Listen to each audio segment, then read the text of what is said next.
Doctor Sambit Patra क्या पूरा सच आएगा? खुलकर कह रही है नवनीत राणा, अमरावती से सांसद है, वो कह रही है नेता हो, नेताओं के बच्चे हो, ब्यूरोक्रेट्स हो, उनके बच्चे हो, सिर्फ बॉलीवुड नहीं सबका सच सामने आना चाहिए। एक बार ये शुरुआत हुई है तो अंत तक पहुंचना चाहिए। और ये कैसे होगा डॉक्टर पात्रा? देखिए अंजना जी, अच्छी बात तो है, कम से कम शुरुआत तो हुई। लोग सब कुछ जानते थे मगर कोई बोल नहीं रहा था। इसलिए मैं आज एक बहुत संक्षेप में, क्योंकि समय कम है, बहुत पैनलिस्ट हैं, सभी आदरणीय है, बहुत संक्षेप में इस पूरे विषय को रखूंगा। हाँ। मैं देख रहा हूं कल से जो चैट सामने आया है, मैं किसी व्यक्ति का नाम नहीं लूंगा, वो चैट का जो मेन विषय है वो है माल, कोट अनकोट माल। माल मतलब ड्रग।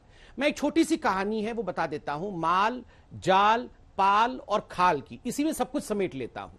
देखिए, माल मतलब ड्रग हो गया, जाल का मतलब एक कार्टेल है। देखिए, जो कार्टेल, आप अभी पॉलिटिशियंस की बात कर रही थी, आप अभी बिजनेसमैन की बात कर रही थी, आप बॉलीवुड की बात कर रही थी, ये एक ऐसा, देखिए इस जाल को थाल के रूप में बताने की कोशिश की गई कि हमारा तो ये थाल है, ये थाल नहीं है, ये बहुत बड़ा जाल है।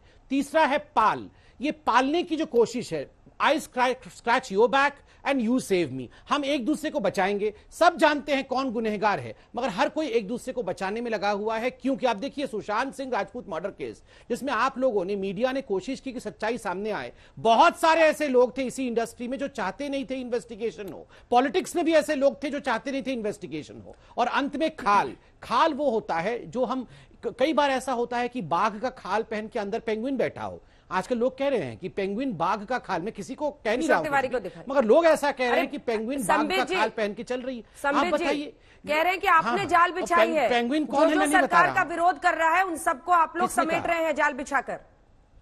चलिए ठीक है, मैं इसका जवाब देता हूं। हाँ। ये जो चैट किया था, ये क्या हमने परकाया प्रवेश किया था? ये भारतीय जनता पार्टी दूसरे के काया में प्रवेश कर गई थी, हमने चैट किया था। ये जो मुंह में कोकेन इत्यादि हैश वीड सब दिया था, ये भाजपा ने दे दिया था।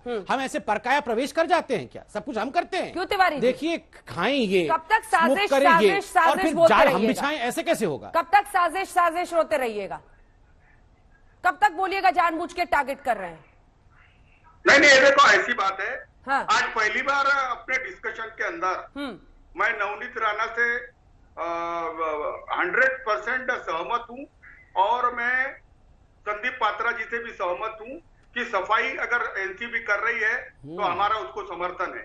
अब राजनेता की हो जाए, राजनेताओं के बच्चे की हो जाए, सारे अभिनेता का हो जाए, हमको कोई भी आपत्ति नहीं है। मेरी सरकार इसके लिए, सरकार को देखो 2017 का मामला है, तब देवेंद्र फडणवीस साहब मुख्यमंत्री थे, जो पुलिस अफसर थे वो आज भाजपा के अफसर है, तो नेता है।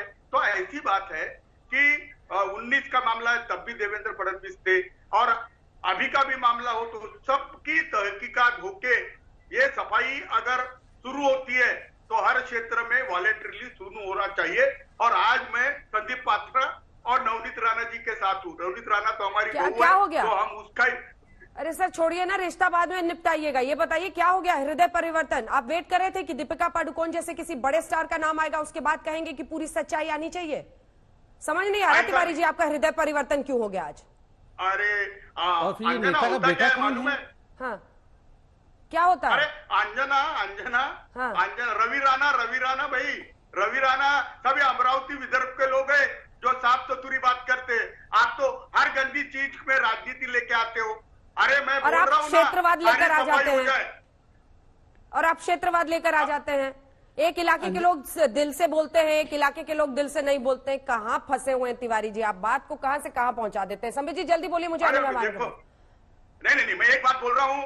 नहीं, देखिए इन्होंने ड्रग की धुलाई के लिए इनके साथ है, लेकिन ड्रग्स की धुलाई पहले संजय राउत की धुलाई करिए, बाद में आप ड्रग्स की धुलाई करिएगा। हाँ, बड़ा ड्रग का धुलाई करने चले हैं ये। नहीं सुनिए, ये अंजना जी आप बताइए, ये 70 दिन तक सुशांत सिंह राजपूत केस में, नहीं 70 दिन तक सुशांत सिंह राजपूत केस में किसने इन्वेस्टिगेशन नहीं होने दिया? ये देवेंद्र सिंह फडणवीस जी ने नहीं होने दिया। 70 दिन तक बैठे रहे, सीबीआई को ये केस सौंप नहीं रहे थे। पूरा मसला तब से शुरू हुआ है जब से इन्होंने, जब सुप्रीम कोर्ट ने कहा कि पूरा मसला, अरे फिर ये तिवारी जी बीच में बोलते हैं। तिवारी जी आपने अभी कहा कि नवनीत जी आपकी घर की बहू है। आप बताइए नवनीत जी ने जो अभी कहा नेता के बेटे भी लेते हैं ड्रग, कौन है वो नेता जिनके बेटे लेते हैं? बताइए ना।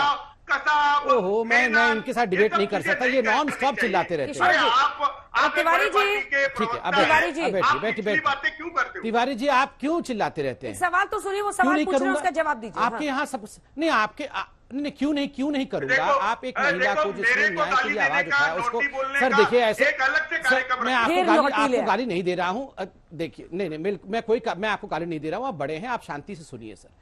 देखिए यहां पर आपने कहा कि हम पॉलिटिक्स करते हैं। एक महिला जब सच्चाई के लिए आवाज उठाती है तो आप उसे हरामखोर कहते हैं, गाली देते हैं, उसका घर तोड़ते हैं, फिर सामना में हेडलाइन लगाते हैं उखाड़ दिया। आज उसका भी केस हो रहा है, कल सुनवाई होने वाली है। उनको संजय राउत को पार्टी बनाने के लिए कोर्ट में पूरा विषय गया है। ये सारा कुछ छुपाने की कोशिश क्यों कर रहे थे? अभी थोड़ी देर पहले नवनीत जी जो सांसद है, उन्होंने कहा कि नेताओं के बच्चे भी ड्रग्स लेते हैं। क्या हम इतने मूर्ख हैं?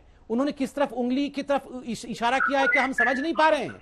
आप भी समझ रहे हैं, हम भी समझ रहे हैं, फिर भी हम सब चुप हैं। अब देखते हैं क्या होता है आगे।